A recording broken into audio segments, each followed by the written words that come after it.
Alors,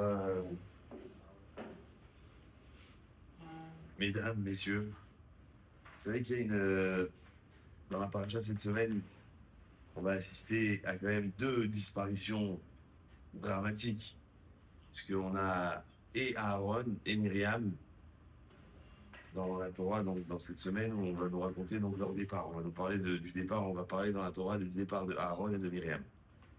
Et ce qui est intéressant, c'est de voir que Aaron et Myriam, d'ailleurs Moshe Rabbeinu, la Gemara dans Talit, elle dit qu'Akadosh Baruch Hu, il a donné à travers eux trois matanotes, trois grands cadeaux. La matana qu'on a reçue grâce à Myriam, c'est comme vous savez tous, c'est le BR, le fameux puits qui se trouve dans l'endroit ou dans le lac de Tibériade. On a le Hanan, cette fameuse nuée qui protégeait le peuple juif quand il était dans le désert, qui venait par le mérite de Aaron.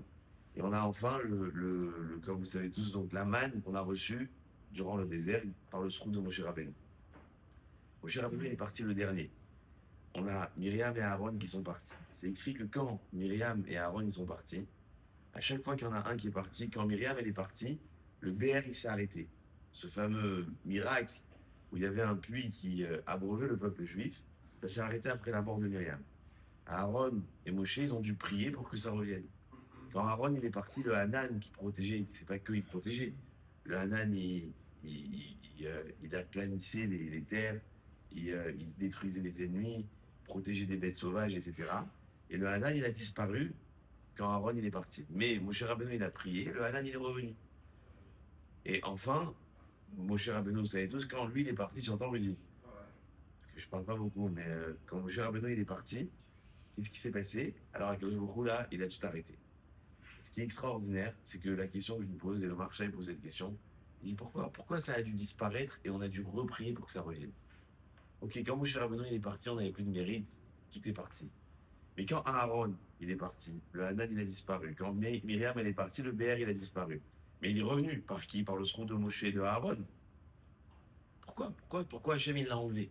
Si Moshe et Aaron ils avaient le mérite que le BR il continue, ils n'avaient pas besoin de prier. Si Aaron quand il est parti, Moshe Rabbeinu, il pouvait prier pour faire revenir le Hanan. C'est pire que ça. Regardez les drames qu'il y a eu à cause du fait que le BR il a disparu. À cause du fait que le BR, le puits, il a disparu, il s'est passé ce qui s'est passé où Moshe Rabbeinu il a tapé le rocher. Moshe Rabbeinu il rentrera pas en Eretz Israël. C'est écrit que si Moshe Rabbeinu était rentré en Eretz Israël, le Beth Amikdash ne se serait jamais détruit. D'accord, il n'y aurait pas eu de galoute. Tout ça pourquoi? Parce que Hachem il a enlevé le BR. Quand Aaron il est parti, on a enlevé le Hanan. À cause de ça, le Kénaani, le peuple de Kénaan, il a attaqué le peuple juif. Et qu'est-ce qui s'est passé? Ils ont dit on rentre en Égypte. Et les avérots du peuple juif elles se sont enchaînés. Qu'est-ce que Akadosh Baruch Hu, il a attendu? Et honnête, le Maharsha, il dit un tiroul, c'est une réponse tellement simple et tellement belle. Il dit pour une raison. Pour qu'on reconnaisse, qu'on ait de la reconnaissance envers Aaron et envers Myriam. C'est-à-dire qu'en fait, pour qu'on réalise que le BR, il est venu grâce à Myriam. Pour qu'on réalise que le Hanan, il était là par le mérite de Aaron.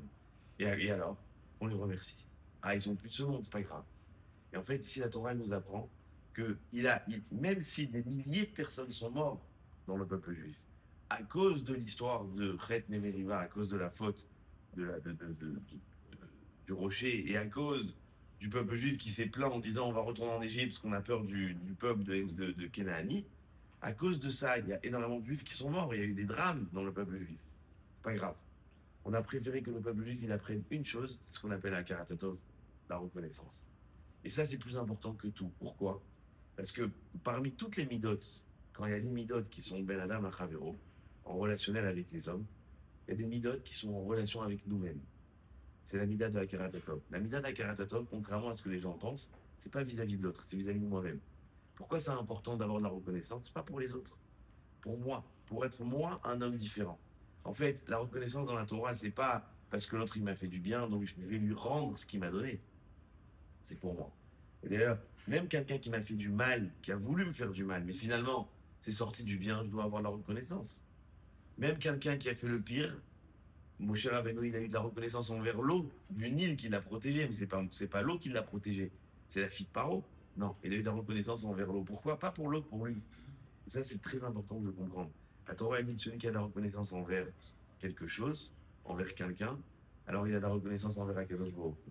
Celui qui ne sait pas reconnaître le bien qu'il a reçu, un jour il finira par renier aussi Akadosh Baruch Hu. Mais alors, je sais que vous connaissez ces idées-là, mais prenez-le au sérieux, prenez-le au sérieux, prenons-la au sérieux, cette idée.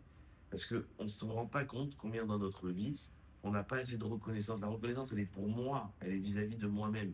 Si moi, aujourd'hui, je veux être un homme qui reconnaît Akadosh Baruch Hu, je dois réaliser du bien qu'il m'a fait. Vous savez, quand vous regardez les grands rabbinim, les grands chachamim, vous verrez qu'ils ont une akaratatov qui est démesurée. Vous connaissez tous cette histoire ici, j'imagine qu'il y en a beaucoup qui la connaissent, mais le Rav Elio Lopian, il y a une photo de lui où il est en train de donner à boire à un chat du lait. Et tout le monde s'est posé la question, c'est quoi cette histoire? Il y a plusieurs versions sur l'histoire, mais l'histoire, la version la plus connue, c'est qu'un jour à la yeshiva, ils avaient des problèmes de rats ou de souris, et ils ont fait venir un chat. Et un jour, évidemment, ça c'est le problème était révolu, et les Bachorim, ils ont dit, bon, le chat, on va le dégager, il nous embête. Et le Rav, il a dit, non, quoi, il vous a rendu service, vous voulez le dégager, et tous les jours, c'est lui qui donnait à manger. C'est une photo connue. Le Rav Lopan, il avait un jour, il était avec un chiffon en train de nettoyer un banc à côté de là où il était assis dans le Beth Midrash. Il y a un élève qui est venu le voir, il a dit, pourquoi vous, Rav, je vais le faire. Il dit, non, non, je vais le faire moi. Il dit, pourquoi? Il dit, parce que tous les matins, quand je plie mon talit, quand je finis ma tefila, je me sers du banc pour poser le talit pour pouvoir plier. Mais c'est un banc. Non, mais ce banc, grâce à ce banc, c'est plus facile pour moi pour plier mon talit. Vous savez qu'il y avait un très grand Rav qui s'appelait le Rav Shach. Vous avez entendu parler du Rav Shach? Comment il s'appelle le Rav Shach? C'était quoi son prénom? Il s'appelait Eliezer ou Elazar Menachem Man. C'était ses trois prénoms. Eliezer Menachem Man. Pourquoi Eliezer Menachem, c'est le nom qu'il a eu à la naissance. Man, c'est quoi? Vous savez, c'est quoi l'histoire de Man? Alors, l'histoire de Man, elle n'est pas très connue. Mais le Rav, donc à l'époque, quand il était en Europe de l'Est, il a été enlevé par un bolchevique à l'époque, quand il était encore enfant. Il a été enlevé à l'école. Il y a une femme à côté qui a vu que cet enfant il a été enlevé. Elle a hurlé, hurlé, hurlé. Il a eu peur, ce russe, et il l'a jeté, l'enfant, il l'a sorti enfin, il l'a libéré. Et comme ça, cette femme, elle a sauvé cet homme. Des années après, quand Rav Shach est venu à Bnei, il y a quelqu'un qui est venu voir le Rav, il a dit, Rav, vous savez qu'il y a une femme qui dit qu'elle vous a sauvé la vie. Il dit, ah bon, je suis pas au courant. Il est parti la voir. Il est parti la voir et il a raconté cette histoire.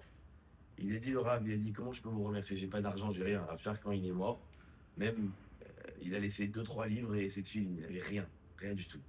Il dit, qu'est-ce que je peux pas vous aider en argent, mais dites-moi ce que je peux faire. Elle a dit, non, j'ai rien besoin que tu m'aides. Le Rav a dit, ok, y a pas de problème. Dorénavant, il a dit, comment vous appelez? Il a dit, je m'appelle Sarah, mon nom de famille, c'est Man. Dorénavant, il a dit, je me rajoute ce prénom Man, pour qu'à chaque fois qu'on m'appelle à la Torah, je me rappelle le précède que vous m'avez fait. D'accord, donc ça montre quoi? Ça montre qu'en fait, elle n'avait pas besoin de quelque chose. Mais en fait, pour lui, c'était important de le savoir et de reconnaissant vis-à-vis des autres. Alors voilà, c'était juste pour vous dire que soyons, réalisons des cadeaux qu'Akadosh Baruch Hu nous donne. Et en fait, la reconnaissance, c'est pas, encore une fois, c'est pas vis-à-vis de ce qu'une personne elle m'a fait. Mais c'est vis-à-vis de nous-mêmes. Et ça, c'est le corps des vrais pilotes. Le corps des vrais pilotes, elles ont une influence sur moi et non pas forcément sur mes relations sociales. Voilà des vidéos quoi?